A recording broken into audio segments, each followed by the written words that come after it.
You're watching Center Stage with Rahul Kamal. Good evening and a warm welcome. The poll bugle has been sounded. The war cries in battle in Gujarat are ringing out loud.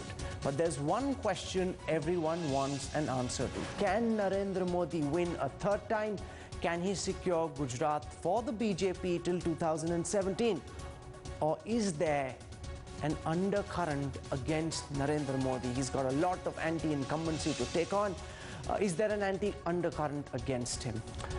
Headlines today gets you the first opinion poll on the Gujarat elections a day after poll dates were announced. This is a C-voter poll.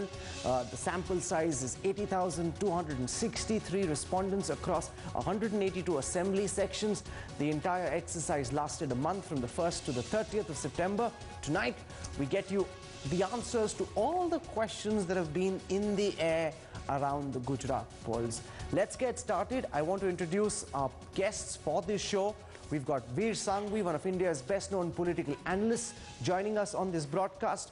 Also with us for this special discussion is Dr. Sanjay Kumar, one of India's best-known cephalologists. Headlines today is Number Cruncher.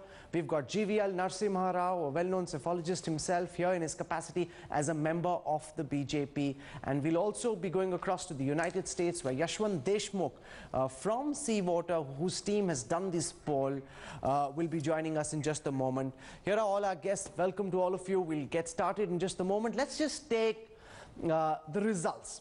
And before I bring out the results of this opinion poll, we want to give our viewers a sense of what the numbers really look like in Gujarat at this time. So what does it look like in Gujarat at this time? You've got the BJP at 117, the Congress at 59, the NCP at 3, others at 3. There are a total of 182 seats in Gujarat. That's the current Gujarat Assembly situation. Let's now take a look at what the predictions are. This is the C-Voter prediction for Gujarat, where they're saying that the BJP will end up with 114 seats, the Congress with 63, the GPP with 2, others with 3.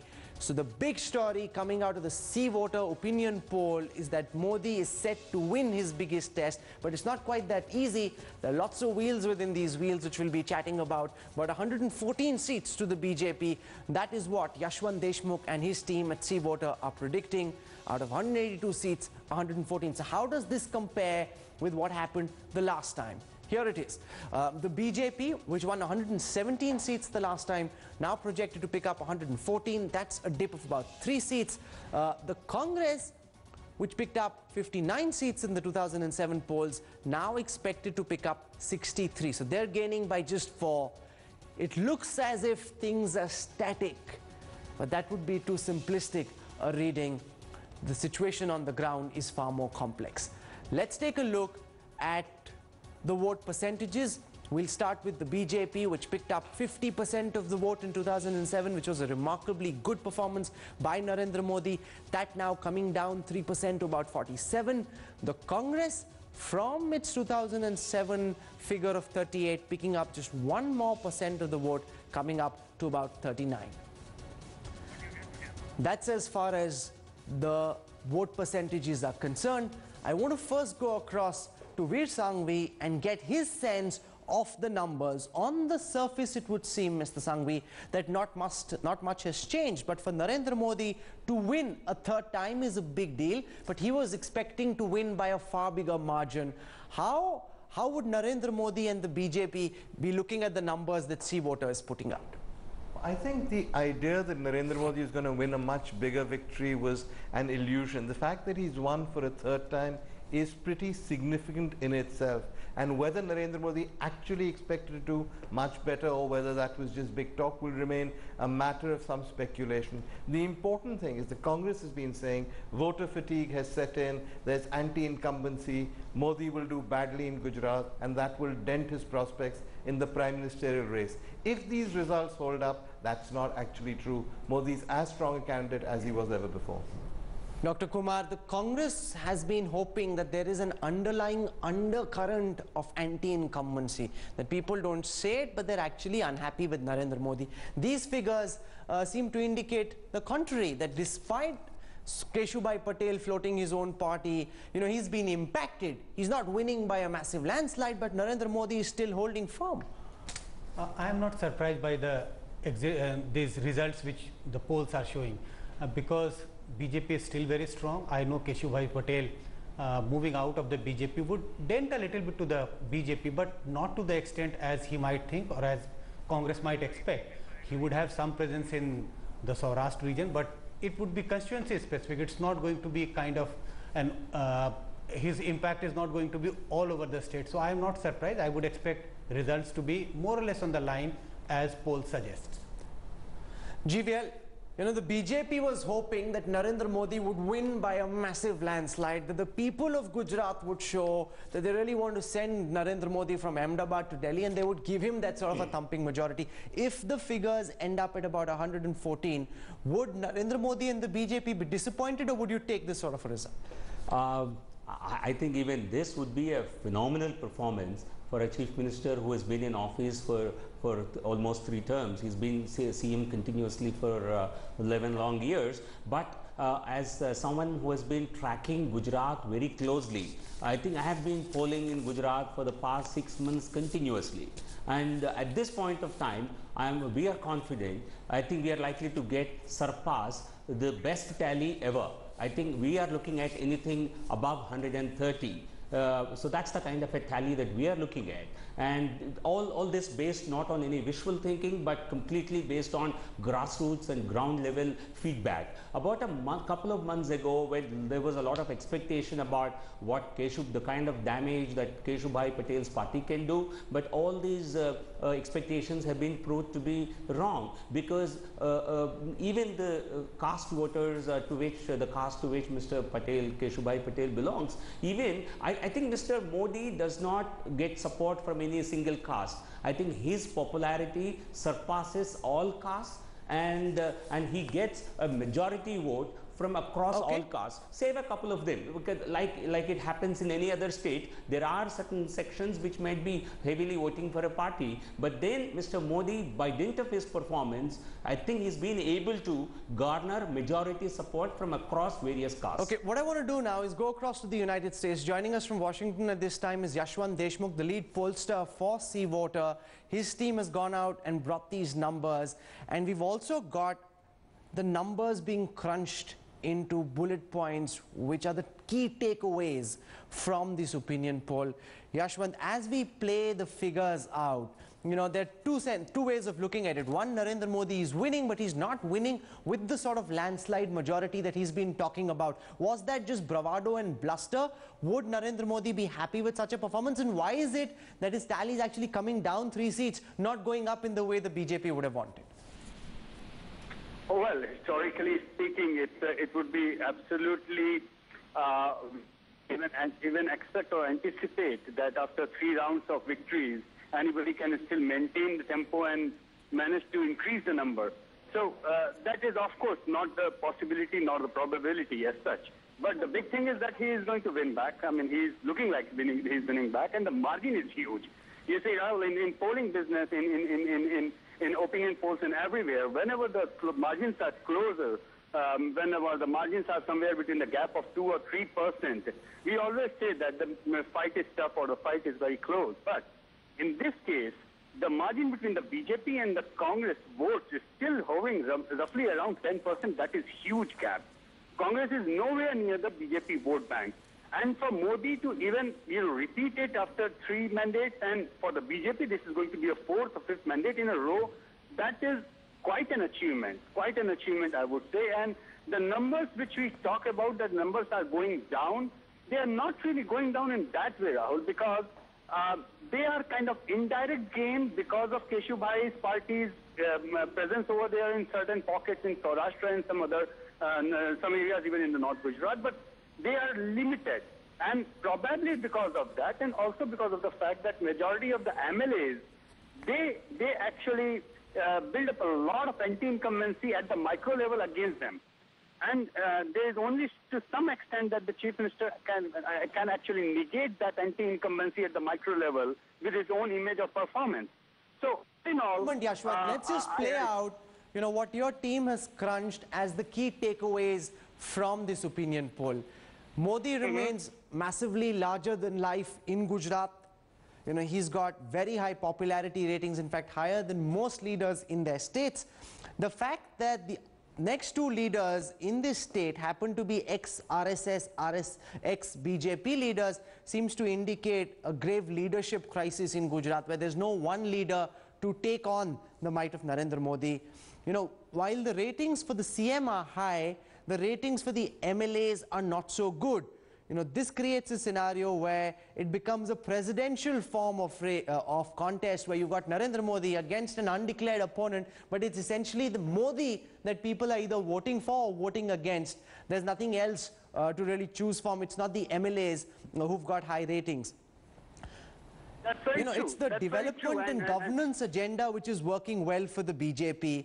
And the credit is being taken by Narendra Modi, and it's credit that's being shared by at least the respondents that Yashwant and his team was speaking to. The Keshubhai split is not really impacting the BJP in the way that Keshubhai Patel would have liked.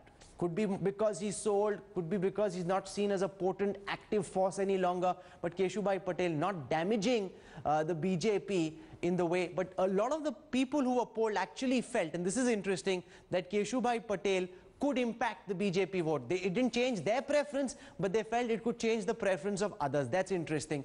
You know, in practical terms, though, it seems that the Keshubhai Patel factor will not matter so much. The Congress is not even winning by default, as a majority of the Congress MLAs are unpopular, which gives the BJP the opportunity to recover. The Congress, in fact, is dormant on the ground. It doesn't really have a big face, a big leader who can take on Narendra Modi. And the next point is very important. The Patel lobby not behind Keshubhai, as you would imagine. You know, Modi has been trying very hard to work with the Lehua Patel voters and prevent them from going Keshubhai Patel's way, which seems to be succeeding. The central government is hugely unpopular. This helps the BJP counter anti-incumbency because they see what the center is doing, they see what the UPA has achieved, and they don't like that.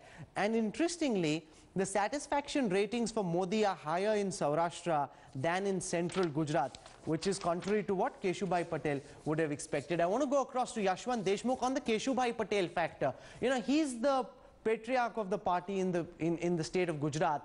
Despite him officially breaking away, he's not really impacting the party's performance. Why is that? It is simply because the party organization in Gujarat at large has been quite intact. I mean, Gujarat has been one of the states where the BJP has been strong because of the network that the RSS wielded over there, or the Bharatiya Kisan Sangh wielded over there. So that grassroots network still remains. The big problem is that the supporters of the BJP see through the agenda. They see through it that, okay, if you are forming a party that is primarily not to be put up as an alternative, but primarily to defeat the BJP or in order to support the Congress. So that is where the things go wrong for Keshubhai Patel. He might expect some support among the Lehua Patels and few of the seats over there. He might even expect support from certain lobby of the ex-RSS people over there who are anti-Modi at the moment. But people at large, those who are anti-Congress, those who are against the Congress, they see through it and they are not going to support him. And remind you, Rahul, that the Keshubhai Patel factor was very much in play even in the last election. The only difference is that this time he has openly come out and formed a party. But otherwise, even in the last election, the Mahagujarat party was there. In the last election, the dissidents was there. In the last election, entire Keshubhai Patel camp was working against Narendra Modi even at that point of time.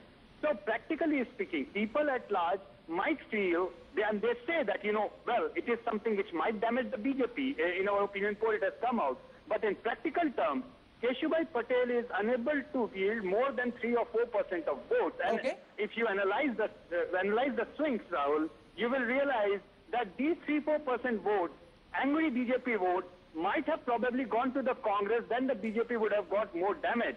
But he is more playing like Manpreet Badal in Punjab, where he ate up the anti-Akali votes. He prevented them going to the Congress, and eventually Akalis came back. So Keshubhai Patel's factor is eventually, in practical terms, only end up, he's only going to end up. That's a very helping the interesting BJP point you make. I indirectly. want to bring our other panelists into this discussion on the issue of Keshubhai Patel, where we're hearing Yashwant make the point that this actually helps Narendra Modi because he does what Manpreet Badal did for the Akalis. Do you agree with that? Why is it that Keshubhai Patel, everybody thinks, even these people think that he will impact the BJP, but the numbers don't indicate that? Well, I have a slightly different view of the BJP's performance in Gujarat from most people, and I speak here as a Gujarati rather than the political analyst. Gujaratis are very proud people. We are very proud of our role in the freedom struggle. The reason India became independent was because of a Gujarati Mahatma Gandhi. The reason it was united was because of a Gujarati Sardar Patel. And even when we came out of the emergency, the man who brought us out was a Gujarati Morarji Desai. But that's all history. If you look at contemporary Indian politics in the last 20, 30 years, it's very hard to think of a single Gujarati leader at the national level of any significance. Gujaratis believed, rightly or wrongly, that Indira Gandhi didn't like Gujaratis, so she had virtually no Gujaratis in her top team. If you go on ahead, the only Gujarati leader of any significance you can think of in the last 20 years is Madhav Singh Solanki. You look at the BJP, where the Gujarati has been the most loyal BJP voter. There's been a BJP government in power for 15, 18 years. Where are the Gujaratis in the BJP at the national level? There are virtually no Gujaratis anywhere. So Gujaratis feel politically orphaned. They look for somebody who can emerge as a national leader, who can show everyone that I am the tops, I represent Gujarat.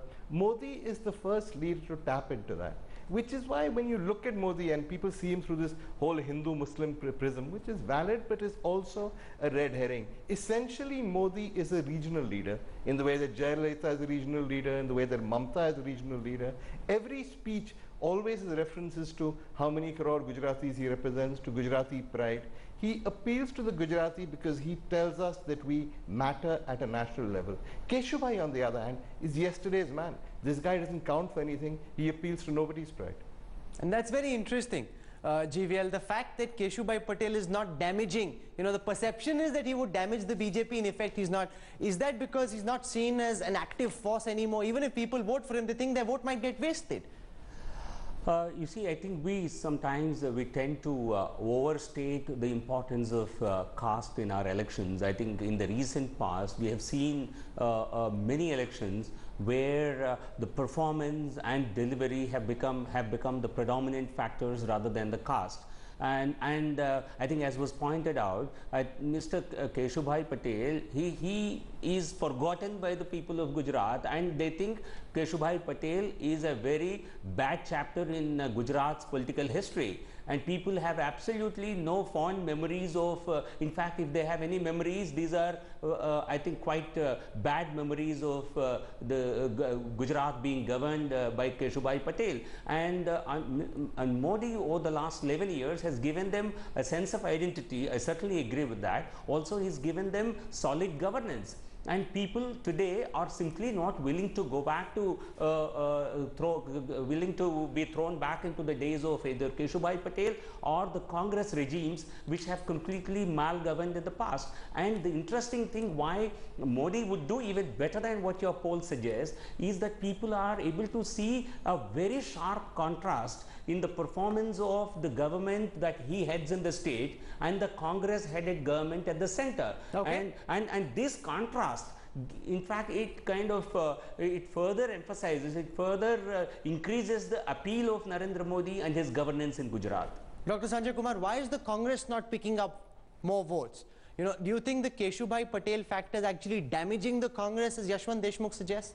Rahul, if we just keep aside the issue of Keshubhai Patel, and I tell you one fact. See, BJP is very, very strong in Gujarat, and they have won 4 assembly elections in a row. And just to cite a fact that there are 58 assembly constituencies in Gujarat which BJP has won 4 times in a row. And if you look at the vote percentages, BJP have polled in all these 58 constituencies, while the gap between BJP and Congress at the state level is about 10%. But in these 58 constituencies where BJP has never lost any elections during last 4 assembly elections, the gap between Congress and BJP is about 25%. So BJP has a very solid ground in Gujarat, and even if Keshubhai Patel moves out, he has already moved out of BJP, floated his new party, he can manage to get about say 3-4% votes, but that won't be enough to make a big dent in the BJP support base. What we're going to do is slip into a break. The other key question is, on the back of this result, can Narendra Modi pitchfork himself to Delhi? You know, can he move from Ahmedabad and position himself on the back of such a result? If the numbers that Yashwant Deshmukh are predicting come out to be correct, will this be the springboard that Modi is waiting for? We'll also have a special interview with the Gujarat Chief Minister on how he sees the situation on the ground. That coming up on the other side of a short break. Stay with us, we're back in a moment.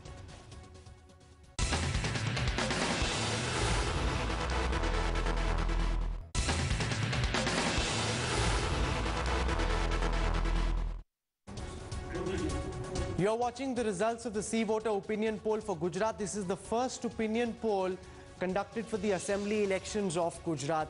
This is what the poll is projecting. The BJP, which picked up 117 seats, the Congress 59, the NCP 3, others 3. These are the actual figures from the last assembly elections. Let's take a look at what the poll is projecting.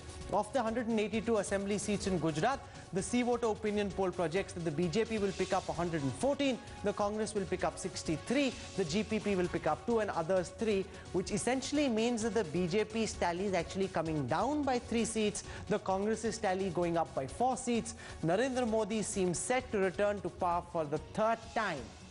Will this help him move from Ahmedabad to New Delhi? We'll focus on that. But before we do so, let's get you excerpts from an interview with Narendra Modi as he drives through Gujarat in his election rath. He speaks about the work that he's done, reaching out, winning the trust of the people of the state, and constantly targeting only Sonia Gandhi and the Prime Minister. He's positioning himself in a manner that he's not compared to any leader in Gujarat. He wants to target only the Congress's central leadership. Here is Narendra Modi in conversation. लंबा समय आपने गुजरात में गुजार दिया है chief minister बनके, अब किन मुद्दों पे चुनाव होने जा रहा है? जो लोग गुजरात को जानते हैं उनको भली भांति पता है कि गुजरात सरकार चलती है सिर्फ डेवलपमेंट के एजेंडा को लेकर के। गुजरात का जन सामान्य भी जुड़ गया है डेवलपमेंट के एजेंडा के साथ। हम 2002 का चुनाव लड़े थे, वो भी विकास के मुद्दे पर लड़े थे।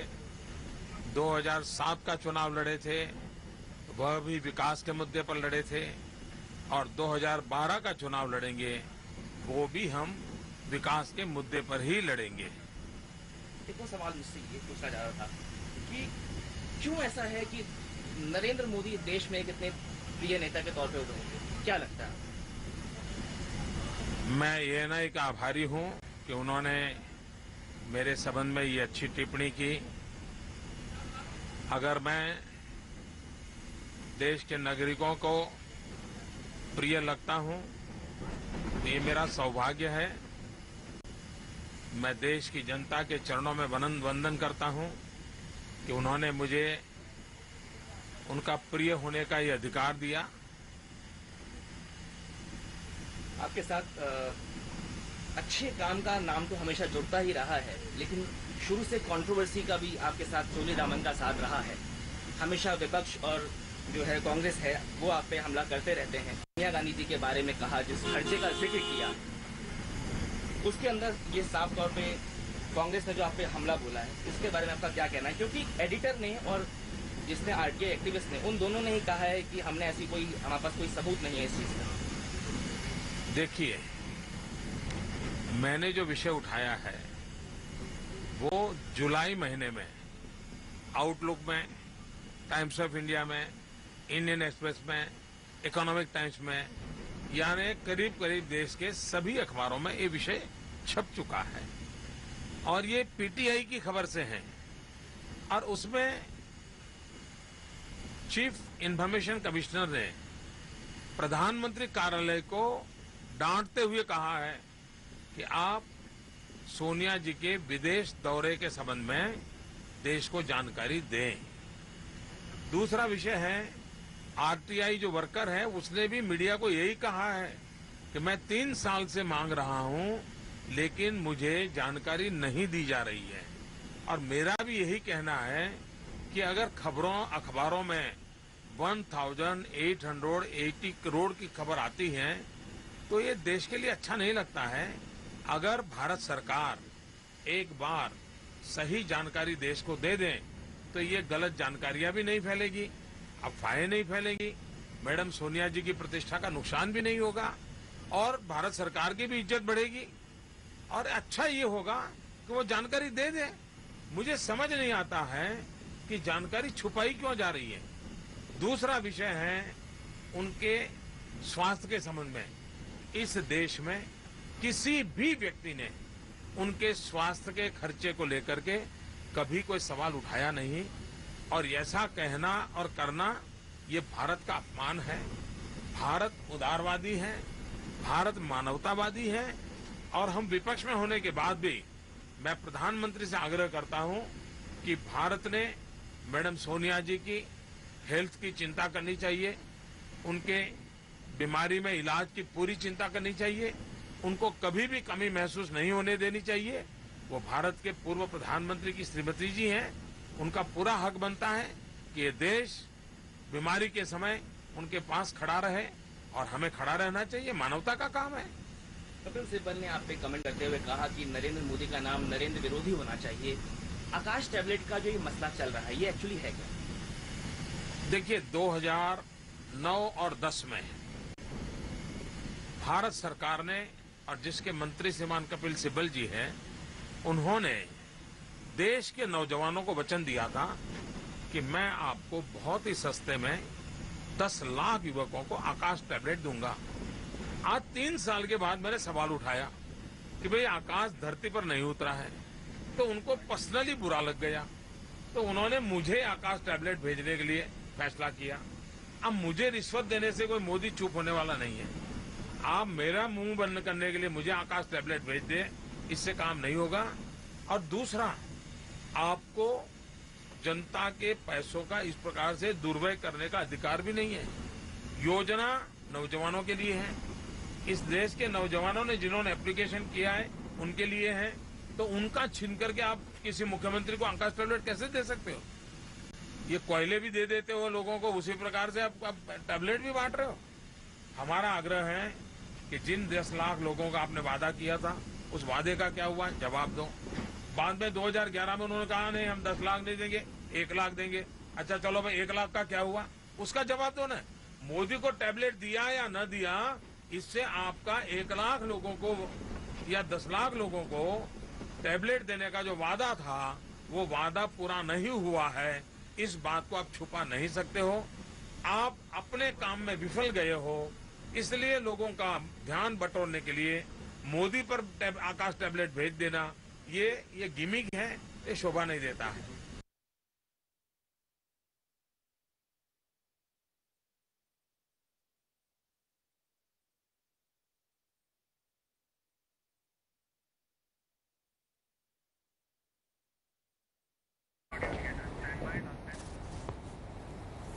Narendra Modi there targeting the Congress leadership. He's making this more and more presidential. We'll talk about the remaining questions in the Sea Water opinion poll. I want to introduce once again all our guests. Veer Sanghvi is with us. We've got Dr. Sanjay Kumar. We've also got GVL Narasimha Rao from the BJP. With us from Washington at this time is Yashwant Deshmukh. Let's take up some of the other questions that Yashwant and his team asked voters. I'll take the first one. How do people in Gujarat view Narendra Modi's track record when it comes to development? 69% of the people feel that Gujarat is better off thanks to the work that Narendra Modi has done. 11 feel that Gujarat has slowed down. 9% people feel that Gujarat is already a fully developed state. Well, 6% feel that Gujarat hasn't really changed much under Narendra Modi. Let's take the next question. Has the opposition by senior BJP leaders impacted the BJP's performance? This question is about, most importantly, Keshubhai Patel and all the other detractors who come from within the BJP. 48% say yes, they feel that because of Keshubhai Patel, Suresh Mehta and the others, the BJP's performance will get impacted. 39% feel no, can't say is about 13%. The next question on who people want to see as the next chief minister, and here there is only one winner and it's a tearaway winner with Narendra Modi at 68%, Keshubhai at only 5%, Shankar Singh Waghela at 2%, Arjun Modwadia, who was with Sonia Gandhi, coming in at 1%. Let's take these questions with our panelists. It's very clear, Veer, that there's massive support that Narendra Modi enjoys from within Gujarat. And, it's interesting also how in that figure people feel that Keshubhai Patel might impact, but on the ground he's not doing so. So I think there is no doubt that he is the predominant leader to emerge from Gujarat in the last 20 years. And I think that is pretty much his electoral strategy. He portrays himself as being the great Gujarati strongman. When you look at the Congress, I mean, most people would have difficulty naming 5 Gujarat leaders from in the Congress party. He portrays the Congress as being a party of Lilliputians, little guys, all of them enthralled to a person of foreign origin, which is why he goes on and on about how much Sonia Gandhi spent traveling abroad. I mean, it's a carefully calibrated strategy. He's not really talking about a health. He just wants to keep emphasizing the foreign connection. He called Rahul Gandhi an international leader. He talks about Sonia as being an Italian. So that's generally the theme he'll go on and on about. I am your leader. I am a Gujarati. These guys are nothing. They're all enthralled to an Italian. It's a very primitive and bigoted technique, but it seems to be working. Okay, let's also take up some other questions. We asked people what was their reason for supporting the BJP. 53% of the respondents felt it was the work being done by Narendra Modi. 15% said it's the BJP leadership. 7% because they were supporters of Hindutva, and the core BJP supporter was 2. So 53% of those polled felt that it's Modi's work that's making them support the BJP. Now the tricky question of the riots and whether they would be a factor in the Gujarat Assembly elections. Amongst the BJP voters, 31% felt that the Godhra riots are still a factor. Amongst Congress voters, interestingly, the figure is lesser. 23% feel that Godhra riots are a factor, whereas if you look at the other people, no is about 27 and can't say at about 19. So it's actually BJP voters who feel, Yashwant, that the Godhra riots are a factor, but how do you assess the impact of Godhra? Do you think the people of Gujarat have moved beyond Godhra and Godhra is not a factor at all in this election? I feel that Gujarat has moved on. Unfortunately, the rest of the India hasn't moved on with Godhra riots.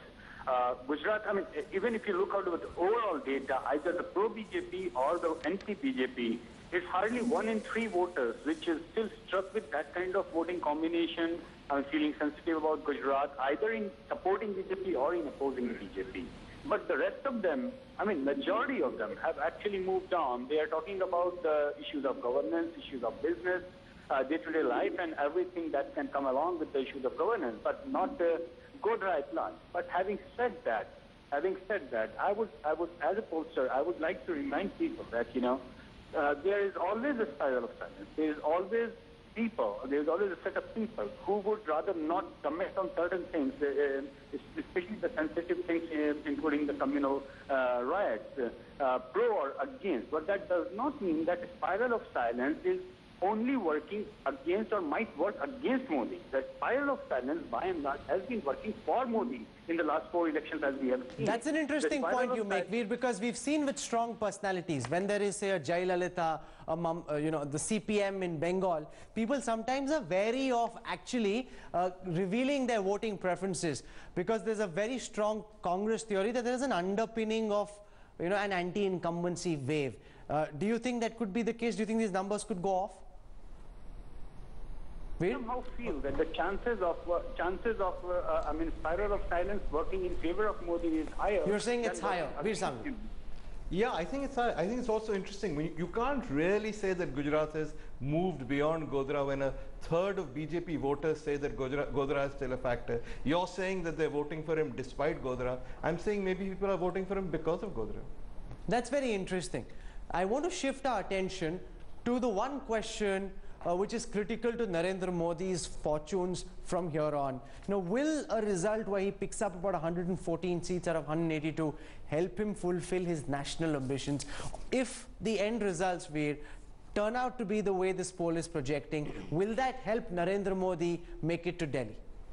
I think Rahul, Narendra Modi has about 2 or 3 problems. Problem 1 is while nobody disputes that he is the predominant leader in Gujarat, it is not clear that this popularity translates at a national level. It may not. So far the evidence is mixed.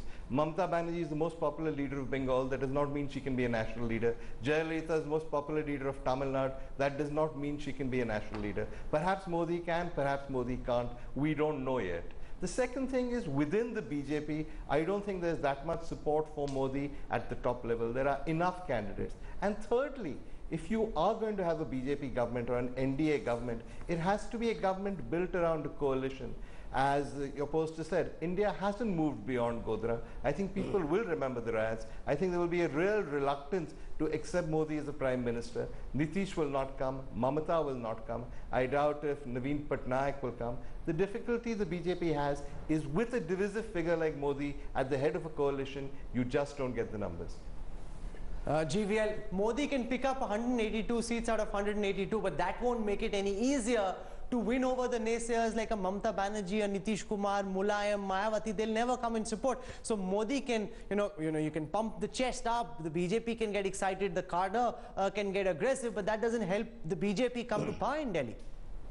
But you see, I think you are not being fair to Mr. Modi when you say he is very popular in Gujarat but not outside, because that's not borne out by facts. Because all the opinion polls undertaken in the last year or so, including the one by India Today and Headlines Today, they all show that he is the most popular prime ministerial candidate or chosen by the people of the country.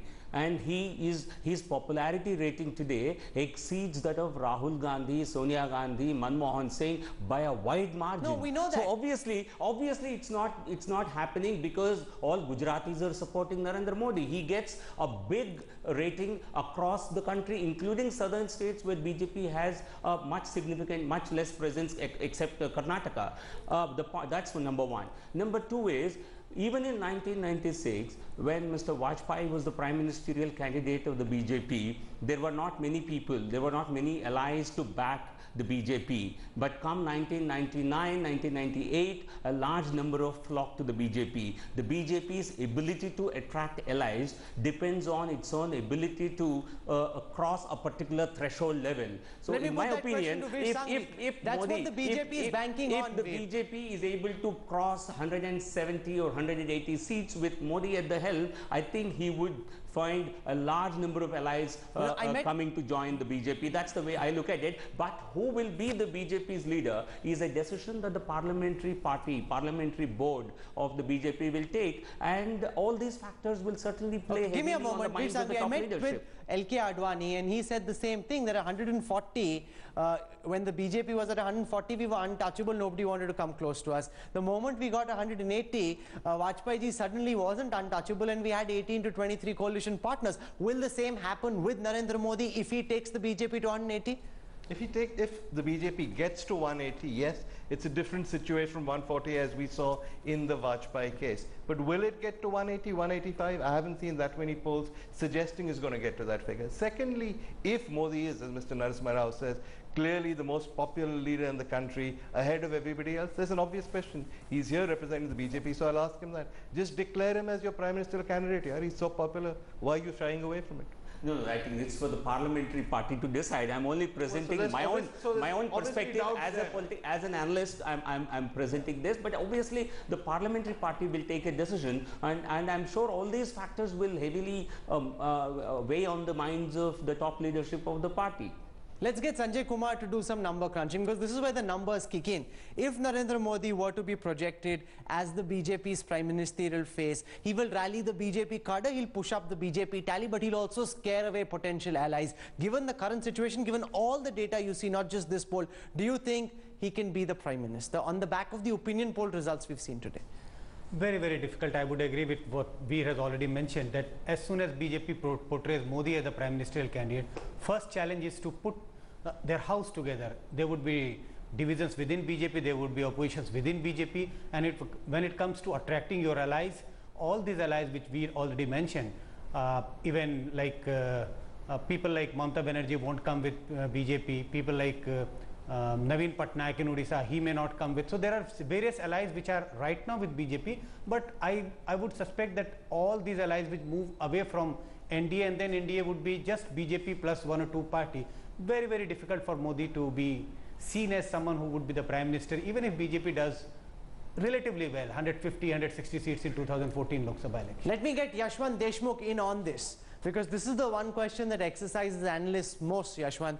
If Narendra Modi were to be projected as the BJP's prime ministerial face on the back of your opinion poll results, will that help the BJP net-net, or will it actually leave the BJP worse off?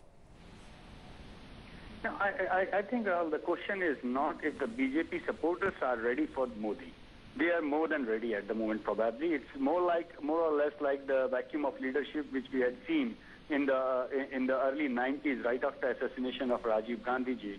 And that vacuum had actually pulled in a person like Vajpayee to become a larger-than-life figure. I believe that there is again a vacuum of leadership over there. BJP voters, BJP supporters are more than ready or willing to opt for Modi. The problem is not that. The problem is the existing leadership, the existing central leadership of the BJP, and there are so many of them over there. They don't like, or they might not appreciate Modi coming or bullying the way all the way from Ahmedabad to New Delhi.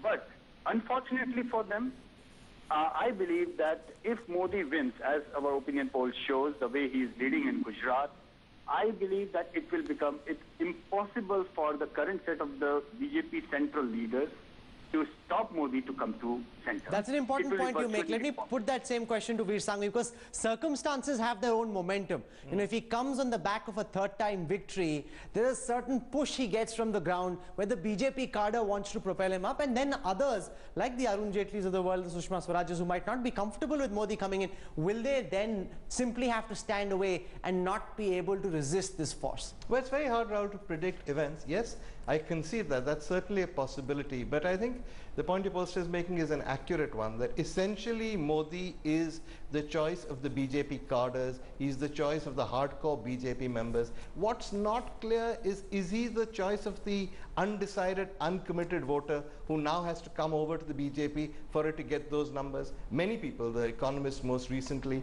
have drawn a parallel with Barry Goldwater, who fought against Lyndon Johnson in the presidential election in America in the 1960s. Goldwater was the choice of the Republican right. The actual voter was never as enthusiastic about him as the cadre person was. I suspect Modi may be falling into that trap. The Goldwater slogan was, "In your heart, you know he's right." And the riposte to that, and the riposte that ultimately worked, was, "But in your guts, you know he's nuts." In your guts, you know he's nuts. That's very, very interesting, because, you know, what people are hoping, Narendra Modi fans are hoping, Mr. Sanghvi, is that as Narendra Modi does better and better on the ground in Gujarat, and as the Congress government at the center continues to languish, they will be able to swing the undecided voter. The fact that there is such a bad sense of governance, things are paralyzed, not moving, so much corruption, do you think that will just push to the side what happened in Godhra in the minds of at least a certain percentage of voters? Not in the minds of Muslims, I fear. I was talking to a Congress party leader, and he was saying how bad things were for them and how badly they would do in the election. And he said, "We have only one chance." And I said, "What's that?" He said, "If Narendra Modi is BJP's prime minister candidate." And I said, "Are you nuts? How will that help you?" He said, "That will consolidate the Muslim vote behind the Congress, and then we're okay." GVL, that's a very real fear. 19-20% of the vote coming. That's the strongest anti-incumbency booster dose for the Congress. This 20% stays with us no matter what. And also all the liberals, the secular liberals who don't like Modi, would also then not back the BJP. So that's one big chunk of voters that the Congress has even before the race begins. The Congress seems to be living in a illusionary kind of world. I think they are most welcome to believe whatever fantasies they want to believe in, but if there is one leader that they are really scared of today, and that you can make out from the way they are running away from the battle in Gujarat, is Narendra Modi. I think he is simply somebody who makes them who makes them lose their sleep. So well, I you're don't saying think they're running away, and that's interesting because we've just seen with Sonia Gandhi come the first time. Rahul Gandhi hasn't yet even been to Gujarat. He's far away in Kashmir. Does that betray a sense of not wanting to get into the Modi trap, that they're not there like they were in Uttar Pradesh fighting up in front? They're actually fighting this battle from the sidelines. I think Modi is hoping to use this election to emerge as the Prime Minister candidate. As you pointed out, that's why he keeps referring directly to Sonia Gandhi, to the Prime Minister, to national leaders. They feel that if they were to answer him, to fight the battle in that arena, they would be doing him a favor. So I think they're pretty certain that they're not going to do him any favors, not act as though he's their equal or treat it as a national election. Okay, before I conclude, I want very quick final comments from Sanjay Kumar first on whether things can change. This is in the month of September that this poll has happened. The actual voting is in December. What could change and in what way? Actually, Rahul, this is what we needed to discuss, that the poll was conducted in the first week of October. We know that this is the situation. The poll suggests that this is the situation right now at the ground. Things might change because it's 2 months before elections would be conducted. So things would definitely change. Campaign might change. The things in Gujarat, candidate selection, defections within the party, defection, unhappiness of the candidates and unhappiness of people who don't get the ticket. These all things would make a difference, might make a difference in how things would shape up. But finally, I don't think, Rahul, that the results are going to change. The results would be more or less the same. BJP is almost set to get another victory in Gujarat. One final comment from Yashwant Deshmukh as well. Could things change between now and voting day? Unlikely, Rahul, unless something really disastrous or something really big happens somewhere and it has an impact. Because a 10% point lead is not something you tend to see it every other election, and 10% point is not something which you are likely to see to be reversed in a gap of 60 degrees. All right, you're saying that this gap is too wide to be reversed. This is the first opinion poll emerging from Gujarat since the time elections were announced. It's predicting a third-time victory for Narendra Modi. Will this be enough to propel his national ambitions? We'll track this fascinating contest very closely. To all my guests, Veer Sanghvi, GVL Narasimha Rao, Dr. Sanjay Kumar for joining us, and Yashwant Deshmukh and his team for putting this poll together. Thank you very much. We'll get you reactions to this poll through the day tomorrow. We're slipping into a break. News and updates continue when we return on the other side. Stay with us. We're back in a moment.